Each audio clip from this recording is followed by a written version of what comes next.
Hello, we made it. We made it through the Baltic States. Our last video ended when we were about to leave Finland and to enter the Baltic States. And actually, well, we were a little scared about the availability of charges, but it did turn out to be positive. The first good thing was that we found in Tallinn a DC charger which was free of charge.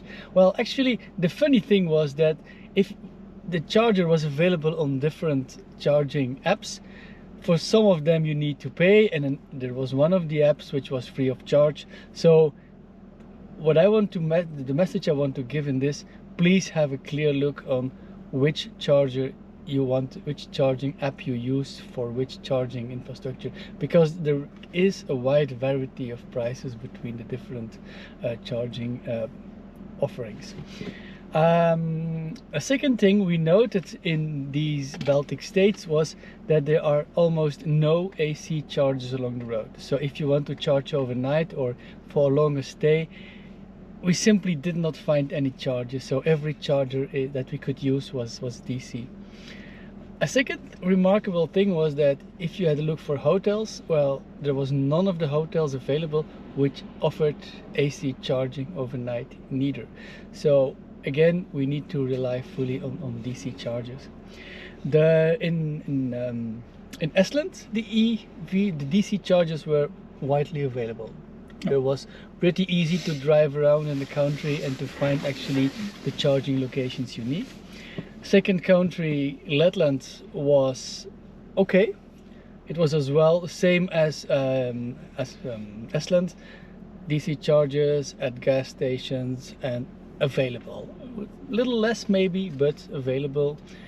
And then the third country, Lithuania, was more difficult. Actually, there is an DC charges of Ionity, and furthermore you have to rely on charging infrastructure of, well, I forgot the name, but the charging infrastructure in the city of Vilnius, because there are chargers available in the city center and they are DC, but at the other hand they are only located around Vilnius. So traveling around in Vilnius is okay. Traveling around in the country could be somehow a little difficult. Strange enough, what we also noticed is, in fact, in each of those capitals there is indeed plenty of charging infrastructure, and they all have networks of car sharing with electric vehicles. And it was actually, I would say, most visibly in Vilnius, while so when in the countryside they have no chargers. The capital really has a lot of them, has a lot of electric cars, etc. I'm pretty sure that's a sign that it will evolve quickly there as well. Yeah, that was a real positive sign that we saw a lot of EVs or shared EVs in the city. Actually, it was the same in Riga and in Tallinn as well.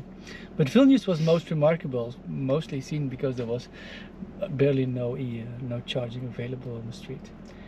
But good, so far so good. So what we thought would be difficult seemed to be turned to be okay. We did not have to drive slowly because of lack of chargers.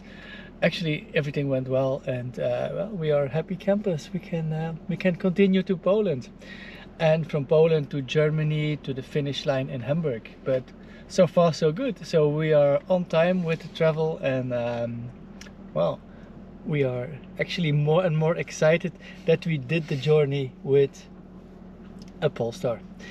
Good, keep you posted. See you later, and thanks for watching.